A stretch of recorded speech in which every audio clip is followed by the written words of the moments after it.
अस्सलाम वालेकुम। आज हम आपके साथ शेयर कर रहे हैं बहुत ही मज़ेदार, बहुत ही टेस्टी नाश्ते की पूरियां जो होती हैं उसकी रेसिपी। तो इनको बनाना इतना मुश्किल नहीं है, मगर चंद टिप्स हैं और चंद ट्रिक्स हैं इस पूरियों को बनाने के अंदर, तो वो आपके साथ शेयर करेंगे।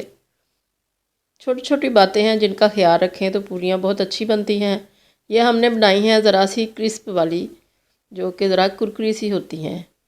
तो इसके लिए हमने लिया है फ़ाइन आटा 1/2 kg, और इसके अंदर 1 टीस्पून डाल दिया है नमक, और बिल्कुल चुटकी भर इसके अंदर ये डाल रहे हैं बेकिंग सोडा, मीठा सोडा। और अगर सोडा ना डालना चाहें तो फिर दही डाल लें। और इसको अच्छी तरह से मिक्स कर लिया है, और लुकवार्म वाटर लिया है, बहुत हल्का सा नीम गर्म। तो इस तरह से उंगलियों की मदद से, फिंगर्स के साथ इसको इस तरह से मिला रहे हैं। जिस तरह से हम मिला रहे हैं इसी तरह से मिलाएं। तो थोड़ा थोड़ा पानी ऐड कर रहे हैं ताकि ये ज़्यादा भी ना गीला हो।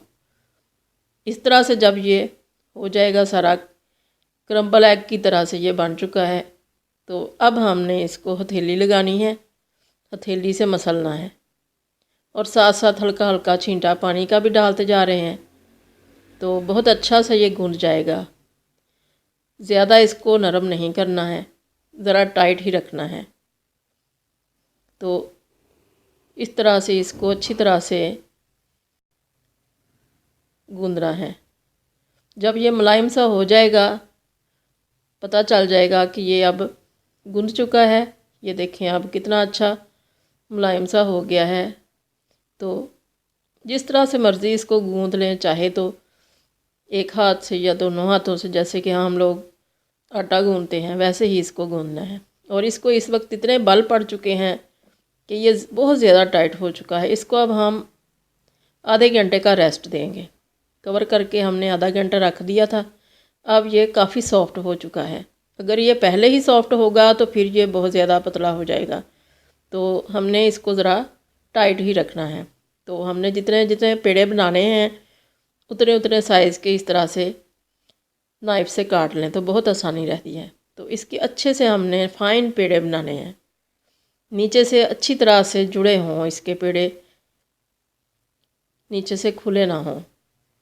और फ़ाइन आटे के या मैदे के पेड़े बनाने भी काफ़ी हमारे लिए मुश्किल है, क्योंकि हम लोग तो घर के आटे, चक्की के आटे ही इस्तेमाल करते हैं। और पेड़े बनाने के बाद इसके ऊपर हल्का सा ऑयल लगा दें, बहुत ज़्यादा भी ना लगाएं, क्योंकि हमने एक बार इनको हमने कवर कर दिया था और इनको रखा था हमने 20 मिनट के लिए, और ये काफ़ी ढीले पड़ चुके हैं। अब इस तरह से इनको बेलना है, बेल बेल के हम रखते जाएंगे। हम आपको बता रहे थे कि एक दफ़ा हमने, बहुत अरसे की बात है, हमें बड़ा शौक़ था शुरू से ही कि हम पूरियाँ बनानी सीखें। तो पूरियों के लिए हमने इस तरह से पेड़े बनाए और बना के उनको अच्छा सा ऑयल लगा दिया। हमने देखा हुआ है बाज़ार में हलवाइयों की दुकानों पे इसी तरह से उन्होंने बना के तो ऊपर ऑयल लगाया होता है। तो हमने भी काफ़ी सारा ऑयल लगा दिया, तो वो बाद में हमसे हैंडल ही ना हो। जब हम उनको रखें बेलने के लिए तो वो फिसल के कभी इधर तो कभी उधर हो जाएं। तो आज हमने ये बहुत थोड़ा सा ऑयल लगाया है। तो तजर्बा करते करते ही इंसान को अकल आती है और सीखना आता है। तो इस तरह से हमने ऑयल गरम कर लिया, बहुत अच्छा सा, बहुत तेज़ गरम किया है ऑयल को, और उसके अंदर हमने डाल दी है पूरी।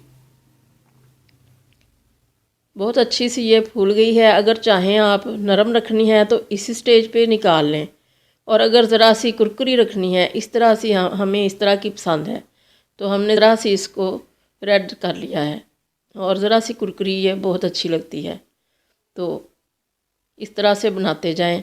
हमने काफ़ी सारी पहले बेल के रख ली ताकि ये ज़रा सॉफ्ट हो जाएं और हमें हैंडल करनी ज़रा आसान हो। और इनको बनाने के टिप्स ये अच्छे हैं कि इनके किनारे ज़रा बारीक हों और अंदर से ज़रा मोटी भी रह जाए तो कोई बात नहीं है, तो ये बहुत अच्छी फूलेगी। अगर किनारे मोटे होंगे और अंदर से बारीक होगी तो फिर ये फूलेगी नहीं। बस इस बात का ध्यान रखें कि किनारे बारीक हों और अंदर से ज़रा मोटी रह जाए तो खैर है, फिर अच्छी फूलेगी। और ऑयल बहुत ज़्यादा गर्म हो, और हमने ये घी लिया है, घी की ज़रा स्मेल अच्छी लगती है पूरियों के अंदर। तो इसको गरम बहुत ज़्यादा करना है। एक पीस डाल के देखें छोटा सा, अगर वो फ़ौरन ही ऊपर आ जाएगा, बबल आएंगे साइडों पे, तो फिर हमारा आयल तैयार है पूरियाँ तलने के लिए। तो ये छोटी छोटी बातें हैं जिनका ख्याल रखें।